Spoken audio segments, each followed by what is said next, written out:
ஆவியில வாழை இலையில வேக வச்ச சூப்பரான ஒரு பால் புட்டு ரெசிபி பார்ப்போம். செய்யறது ரொம்ப ரொம்ப ஈஸி. பயங்கர டேஸ்டா இருக்கும். நம்ம உடம்புக்கும் ரொம்ப ரொம்ப நல்லது. ஆக்சுவலா வாரம் ஒரு தடவை புட்டு சாப்பிட்டு வந்தோம்னா கொலஸ்ட்ரால் பிரச்சனை இருக்கவங்க, கல்லீரல் பிரச்சனை இருக்கவங்களுக்குலாம் ரொம்ப ரொம்ப நல்லது. அது எப்படின்னு இந்த வீடியோல நான் சொல்றேன். நான் இன்னைக்கு இந்த புட்டு ராகி மாவை பயன்படுத்தி செய்றேன். உங்களுக்கு வேணும்னா நீங்க அரிசி மாவு, கம்பு மாவு, உளுந்துல கூட நீங்க பண்ணலாம். ஜஸ்ட் ஒரு 1/4 டீஸ்பூன் அளவுக்கு உப்பு சேர்த்து நல்லா ஃபர்ஸ்ட் கலந்து விட்டுக்கோங்க. அடுத்ததா ஒரு 50 ml பால் தெளிச்சு விட்டு நல்லா மாவு ஈரமாகிற அளவுக்கு பிசைஞ்சு எடுத்துக்கோங்க. இப்போ இந்த மாவை இந்த மாதிரி சல்லடையில் போட்டு நல்லா சலிச்சு எடுத்துக்கோங்க. ஆக்சுவலாக இந்த மாதிரி சலிச்சு எடுத்து செய்யும் போது புட்டு சாப்பிடும்போது விற்காது, ரொம்ப சாஃப்டாக இருக்கும். கட்டாயம் இந்த ஸ்டெப்பை ஃபாலோ பண்ணி பாருங்க.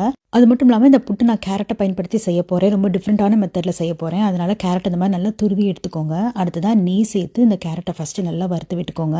இது கூடவே துருவன தேங்காய் கொஞ்சமாக சேர்த்துக்கோங்க. ஏலக்காய் பொடி சேர்த்து கேரட்லேருந்து ஈரப்பதம் போகிற அளவுக்கு நல்லா வதக்கி விட்டு நம்ம சளிச்ச மாவில் சேர்த்துக்கோங்க.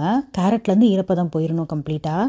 அடுத்ததாக வெல்லம், உங்கள் இனிப்புக்கு ஏற்ற வெல்லம் நான் இன்றைக்கி 1 கப் அளவுக்கு சேர்க்குறேன். சேர்த்து நல்லா கலந்து விட்டுக்கோங்க. வாழை இலையை இந்த மாதிரி சுருட்டி புட்டுக்குழல் மாதிரி பண்ணிக்கோங்க.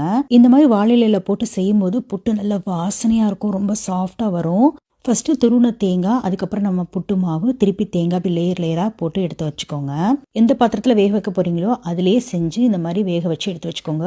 இந்த மாதிரி வாழை இலையில் பண்ணுறது எக்ஸ்ட்ரா வேலைன்னு நினச்சிங்கன்னா புட்டுக்குள்ளேயுமே நீங்கள் பண்ணி எடுத்துக்கலாம். அந்த மாதிரி நம்ம வாழை இலையில் பண்ணதை ஒரு 10லேருந்து 15 நிமிஷம் வரை மிதமான தீயில வேக வச்சு எடுத்துக்கிட்டிங்கன்னா சூப்பரான புட்டு ரெடி ஆயிரும். ஆக்சுவலாக புட்டு சாப்பிடும்போது நம்மளால உடனே முழுங்க முடியாது. நல்ல உமிழ்நீரை பயன்படுத்தி தான் நம்ம மென்று முழுங்குவோம். அந்த மாதிரி உமிழ்நீரோட உள்ளே போகும்போது நம்மளோட கல்லீரலில் இருக்க கல்லையும் கரைச்சி நம்ம உடம்புல இருக்க கொழுப்பையும் கரைக்கும் சொல்றாங்க. அதனால கண்டிப்பா உங்க டயட்ல சேர்த்துக்கோங்க.